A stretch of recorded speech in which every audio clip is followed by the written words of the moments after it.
Hello, welcome back to the Xpert 11 Road to Glory series, where in the last episode we managed to get through the second leg of our cup match against Dubai Dynamos, although only just.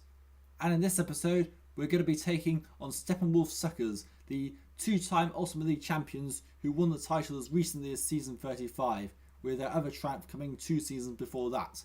They are currently bottom of the league, however, having not won a single game all season, losing all 5 of them. Therefore, we should be in a position where we should be able to win. But this is Division 1 and they aren't exactly any real pushovers despite their bottom of the league status. They've just been quite unlucky, really. Steppenwolf Suckers have a few solid quality players from their title winning days like Max Dunganstown, Timo Slonov, Art Muse, Christian Eriksen, Konstantino Mamora, Yancy Demjen and Fania Siriaku, as well as some other young players like Klaus-Dieter Von, the extremely talented Leonardo Negrão, Arnold Bendel and Karl-Heinz Grobe. Aging backups Scott Rennie and Brendan Holyfield were key parts of this title winning side back in their day. However, their goalkeeper is 38 years old. This is very much a side in transition and is probably a main reason why they haven't won a single game so far this season. Knights have several players on 2 yellow cards. Pim van der Kruis, Raymond Hargreaves, Celso Mota and Ian May are all in danger of suspension, so we need to be really careful for them because 1 yellow card and they'll miss the next match. Fortunately, if we get them in the league games, then they'll only really miss the cup games, and perhaps the cup is something we can afford to drop when the focus is mainly on league survival. However, I do want to progress as much in the cup as possible, so any cards would be bad really. Knights line up in a 4-5-1 formation with Ant Connolly in goal. A back four Pim van der Kruis, Ibrahim Qamara, Aquila Santa Maria and Devin Reilly. Midfielder Pierre Of Hesslink, Azrat Zari, Ray Tataw Eta, Alvito Roma and Raymond Hargreaves.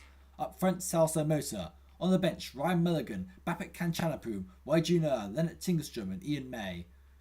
For Steppenwolf Suckers we have Max Dunganstown in goal. A back four Leonardo Negrão, Arnold Bendel, Art Muse and Timo Slonov.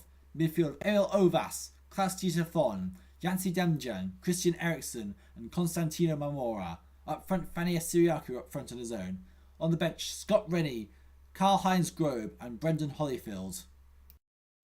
Fania Siriaku and Christian Eriksen are the key threats here, both 17-bar players. So without further ado, let's go live to the supermassive black hole for this match.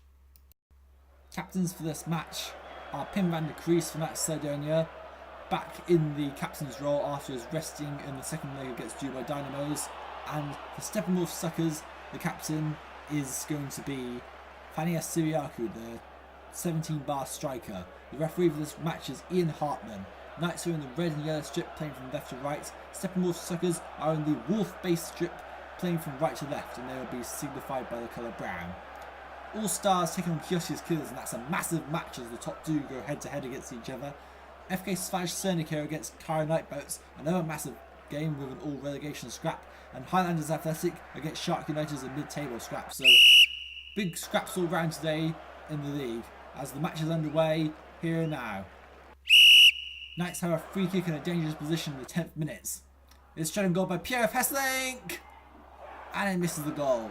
Dunganstown, a 14-bar goalkeeper. He once was, I believe, a 17-bar goalkeeper when he was that bit younger, but he's old now. And Siriaku! And that's easy save for Ant Connolly. A frantic start to this game with both sides having chances.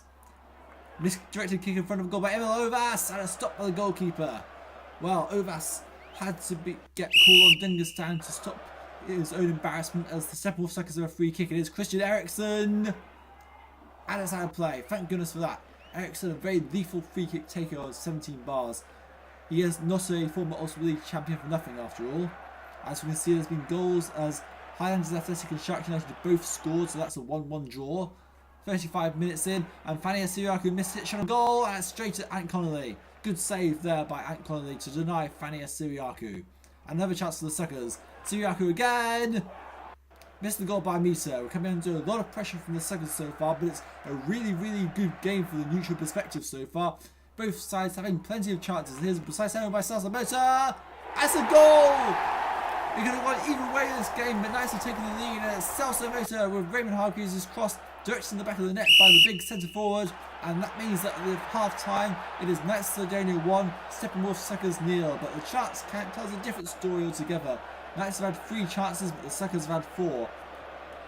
Knights edged the possession slightly with 52% compared to the Suckers 48%, but the Suckers have had enough of the ball to really hurt us.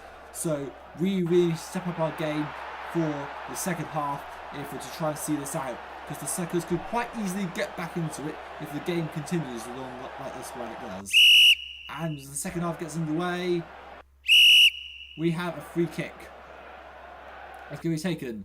This is Pierre Of Hesslink's showing goal! And it's outside the post.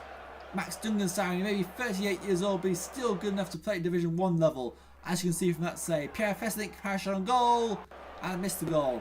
54 minutes played. That's the Sardinia FC 1, Steppenwolf Suckers 0. As we can see that the All-Stars have taken the lead against Chiyotia's Killers. That is huge. Could be the first time that the Killers lose this season. As Arnold Bender flicked it on goal. And he scored! The 19-year-old defender Arnold Bender has got Steppenwolf Suckers back on level terms. And you have to say it's been coming. They've been just as creative as we have in terms of chances. So 1-1 is probably about a fair result, really. Aquila Santa Maria yellow card for dangerous play. While they may be the bottom side of the Steppenwolf Suckers, but they're really proving to be tough opposition. As Arnold Bender has picked up a slight injury. The goal scorer is coming off. Scott Rennie is going to come on in his place. Rennie is a midfielder by trade, having to play in defence here. As shot of tag angle by Celso Mota. And they're going! Celso Mota gets his second goal of the game with Raymond Hargreaves' corner right to the back of the net in the 79th minute, and finally breaks the deadlock, putting Knights back in front. And there's another chance. There's Mota is up for the hat-trick! And he gets the hat-trick! Celso Mota hat-trick! Mota 3, Steppenwolf Suckers 0. Because let's be fair, he's the only real player who's turned up for us today and given us a great result. There's a free kick here. Chance to make it 4-1. As shown by Pierre Of Hesslink. And once again, he fails to convert against Max Dungenstein. And that is going to be the end of the match. That's Sardinia FC 3, Steppenwolf Suckers 1. Despite the eventual one-sided look at the scoreline, this was actually a really close game with both teams really going for it and creating loads of chances. In the end, one player stood out above all others, with Celso Mota getting 3 goals to help Knights to a very good 3-1 win over 2-time Ultimate League champion Steppenwolf Suckers, who've been in Division 1 since their relegation from the Ultimate League back in season 36. And that was in their title defence season, which is kind of amusing to think about. But anyway, that's not neither here or now. We can talk more about the Suckers when we face them later on in the season. Now though, it is a 3-1 win for Knights Sardinia, and Ant Connolly was the man of the match with a string of impressive saves to deny Steppenwolf Suckers' talent and display. Art Muse was the man of the match for Steppenwolf Suckers, putting in a colossal performance, but it wasn't enough to help his team secure anything, and the Steppenwolf Suckers have their 6th defeat of the season. Well, in this one, the Suckers didn't particularly have any tactics set up for this one. They just played offensively without really countering any specific things like marking, for instance. They didn't actually mark anyone, which was a bit of a surprise because I spent a long time in the build-up to this game trying to decide who we would mark.